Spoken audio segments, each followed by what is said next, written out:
You know, when we think about the pillars of our world, we usually point to Athens, Rome, and Jerusalem. But what if I told you there was another one? A silent architect whose fingerprints are all over our modern lives, but whose name has been, well, mostly erased from the story. Today we're diving into the story of Carthage, the forgotten powerhouse that literally shaped the world we live in. I mean, think about the history we all learned in school, right? Athens gave us philosophy, Rome gave us law, Jerusalem gave us religion. It's a nice, neat little package.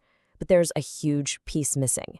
It completely skips over the civilization that was the original connector of the ancient world, the one that really wired the entire Mediterranean together with trade, technology, and big ideas. So that brings us to the big question. Why? How does a civilization that was so fundamental to the West just vanish from our collective memory? Well, the answer is a wild story of war, total destruction, and a legacy so powerful that it had to be absorbed, not just defeated. And this comparison, right here, just lays it all out. On one side, you have the greatest hits we all know: philosophy, law, religion. But look at the other side, the Carthaginian list: trade, navigation, the alphabet, engineering. I mean, these aren't just fancy cultural ideas. This is the fundamental operating system of a society. It's the infrastructure.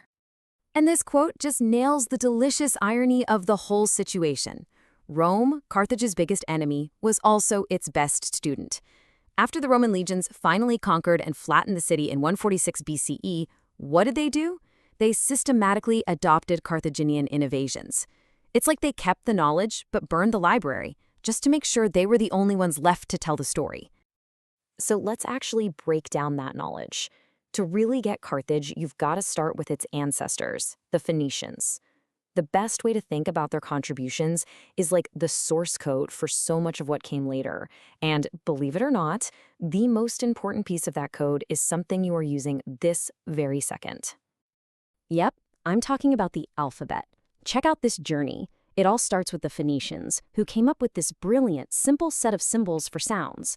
The Greeks borrowed it and added vowels. Then the Romans inherited that version to create the Latin script. And that script, well, it lives on every keyboard we use today. Every single email you type is a tiny echo of a Phoenician merchant. And that's what's so wild. While Carthage has almost no physical monuments left standing, its greatest monument is completely invisible, and it's all around us.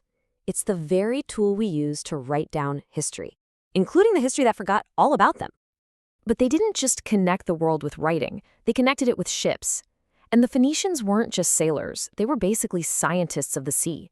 They were the first to consistently use the North Star to navigate, so much so that the Greeks actually called it the Phoenician Star.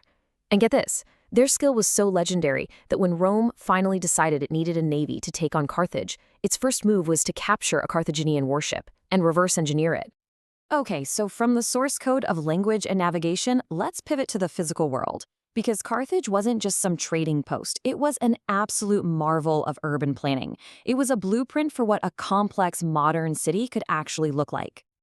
I mean, ancient writers who saw Carthage were just blown away. We're talking about multi-story apartment buildings, incredibly sophisticated water and sanitation systems, and the legendary Cathon, a perfectly circular military harbor that was engineered with a precision nobody else could match at the time.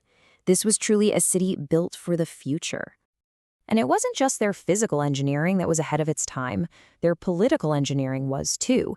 Even Aristotle, a Greek philosopher, hardly a fan, couldn't help but admire Carthage's system of government.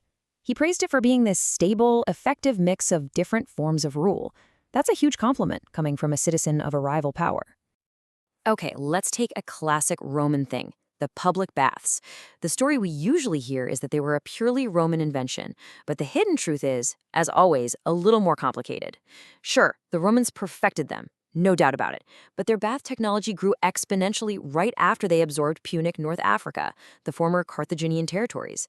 They basically inherited this deep well of expertise in large-scale water management and heating systems. And this just perfectly sums up the Roman approach.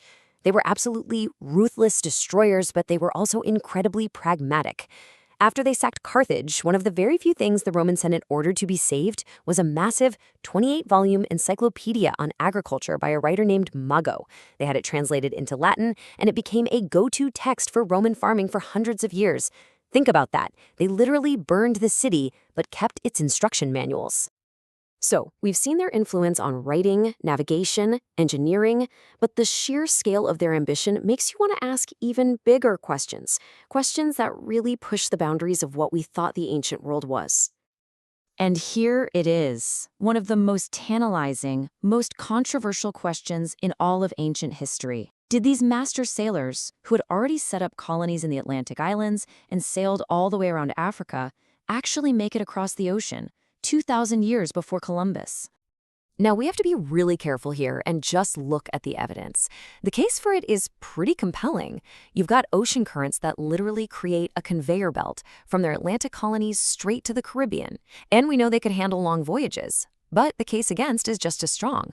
Not a single confirmed artifact has ever been found, and the few texts of theirs that survive, which, remember, were filtered through their enemies, say nothing about it. So where does that leave us? Well, the academic world has landed in a pretty cautious middle ground. It's plausible. They definitely had the skills and the tech to potentially do it, but it is completely 100% unproven. It's a fascinating possibility, not a historical fact. And you know, maybe that's the real takeaway from this whole debate. The fact that we can even have a serious conversation about this is the ultimate proof of their maritime genius.